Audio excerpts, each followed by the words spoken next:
Chapter 46. Mormon women whose ancestors were on board the Mayflower, A. Bradford, and descendant of the second governor of Plymouth Colony, a descendant of Rogers, the martyr, the three women who came with the pioneers, the first woman born in Utah. Women of the Camp of Zion, women of the Mormon Battalion. Harriet A., wife of Lorenzo Snow, was born in Aurora, Portage Company, Ohio, September 13, 1819. Her honorable lineage is best established by reference to the fact that her parents were natives of New England, that one of her grandfathers served in the Revolutionary War, and that her progenitors came to America in the Mayflower.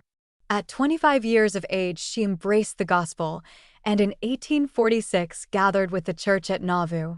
In January 47, she was married to Elder Snow, and in the February following, with her husband and his three other wives, crossed the Mississippi and joined the encampment of the saints who had preceded them.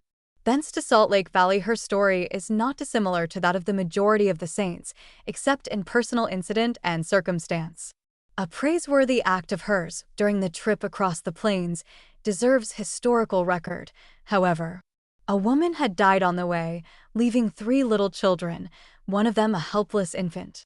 Sister Snow was so wrought upon by the pitiful condition of the infant that she weaned her own child and nursed the motherless babe. By a stupid blunder of her teamster, also, she was one night left behind, alone, with two little children on the prairie. Luckily for her, a wagon had broken down and had been abandoned by the company. Depositing the babes in the wagon box, she made search and found that some flour and a handbell had been left in the wreck, and with this scanty outfit she set about making supper. She first took the clapper out of the bell, then stopped up the hole where it had been fastened in. This now served her for a water pitcher. Filling it at a brook some distance away, she wet up some of the flour. Then, with some matches that she had with her, started a fire and baked the flour cakes, herself and 13-month-old child making their supper upon them. She then ensconced herself in the wagon with her babes and slept till early morning, when her husband found her and complimented her highly for her ingenuity and bravery. From the Valley, Apostle Snow was sent to Italy on mission, where he remained 3 years. An illustrative incident of his experience on his return is worth telling. His return had been announced, and his children, born after his departure, were as jubilant over his coming as the others, but one little girl, although in raptures about her father before he came, on his arrival felt somewhat dubious as to whether he was her father or not, and refused to approach him for some time, and no persuasion could entice her. At length she entered the room where he was sitting, and after inquiring of each of the other children, "Is that my Favy?" and receiving an affirmative response, she placed herself directly in front of her father, and looking him full in the face, said, "Is you my Favy?" "Yes," said he, "I am your father." The little doubter, being satisfied, replied, "Well, if you is my Favy, I will kiss you." And she most affectionately fulfilled the promise, being now satisfied that her caresses were not being lavished on a false claimant. Sister Snow, as will be perceived, was among the first to enter polygamy, and her testimony now is, after 30 years' experience, that it is a pure and sacred principle, and calculated to exalt and ennoble all who honor and live it as revealed by Joseph Smith. Mrs. Elmira Tufts, of Salt Lake City, was born in Maine in the year 1812. Her parents were both natives of New England, and her mother, Betsy Bradford, was a descendant of William Bradford, who came to America on the Mayflower in 1620 and, after the death of Governor Carver, was elected governor of the Little Plymouth Colony, which position he held for over 30 years. Her father, Nathan Pinkham, also served in the Revolution. With her husband, Mrs. Tufts gathered to Nauvoo in 1842.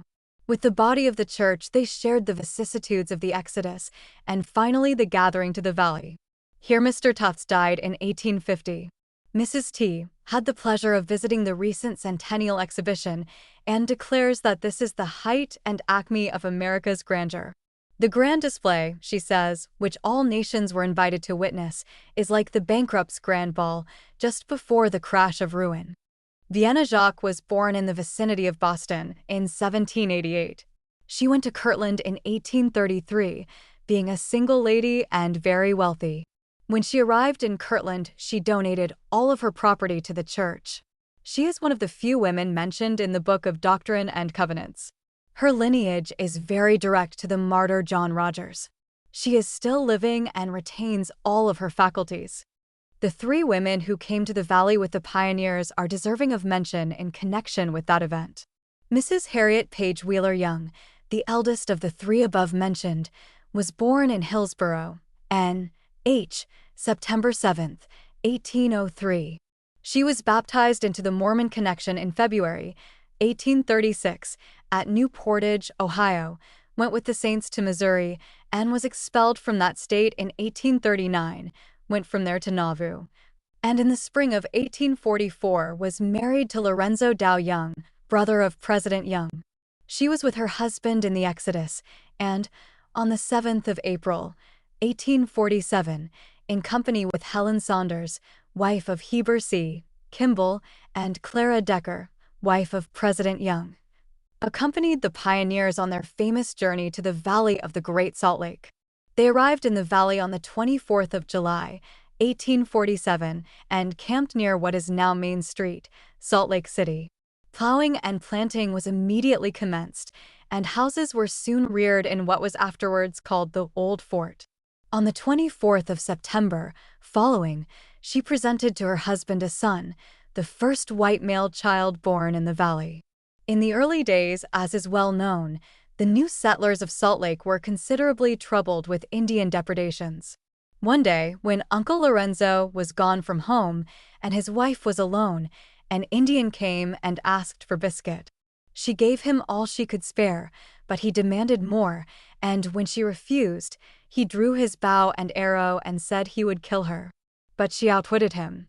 In the adjoining room was a large dog, which fact the Indian did not know, and Sister Young, feigning great fear, asked the Indian to wait a moment, while she made as if to go into the other room for more food. She quickly untied the dog, and, opening the door, gave him the word. In an instant the Indian was overpowered and begging for mercy. She called off the dog and bound up the Indian's wounds and let him go, and she was never troubled by Indians again. Her dying testimony to her husband, just before she expired, December 22, d. 1871, was that she had never known any difference in her feelings and love for the children born to him by his young wives, and her own. Sister Helen Saunders Kimball remained in the valley with her husband and reared a family. She died November 22, d. 1871.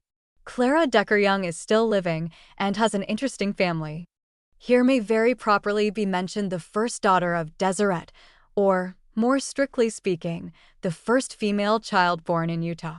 Mrs. James Stopley, now resident of Kenara, Kane County, Utah, and the mother of 5 fine children, is the daughter of John and Catherine Steele, who were in the famous Mormon battalion. Just after their discharge from the United States service, they reached the site of Salt Lake City, then occupied by the pioneers, and on the 9th of August, 1847, their little daughter was born. This being a proper historical incident, inasmuch as she was the first white child born in the valley, it may be interesting to note that the event occurred on the east side of what is now known as Temple Block at 4:00 a.m. of the day mentioned. In honor of President Brigham Young, she was named Young Elizabeth. Her father writes of her at that time as being a stout, healthy child and of a most amiable disposition. Among the veteran sisters whose names should be preserved to history are Mrs. Mary Snowgates, Mrs. Charlotte Alvord, and Mrs. Diana Drake. They are uniques of Mormon history, being the 3 women who, with Zion's camp, went up from Kirtland to Missouri to redeem Zion. Their lives have been singularly eventful, and they rank among the early disciples of the Church and the founders of Utah. And here let us make a lasting and honorable record of the women of the battalion. Mrs. James Brown, Mrs. O. Adams, Albina Williams, J. Chase, Tubbs, Sharp, D. Wilkin, J. Hess, Fanny Huntington, John Steele, J. Harmon, and C. Stillman, Daughter, Smith, U. Higgins, M. Ballum, E. Hanks, W. Smithson. Melissa Corey, A. Smithson. These are the noble Mormon women who accepted the uncertain fortunes of war in the service of their country. Be their names imperishable in American history.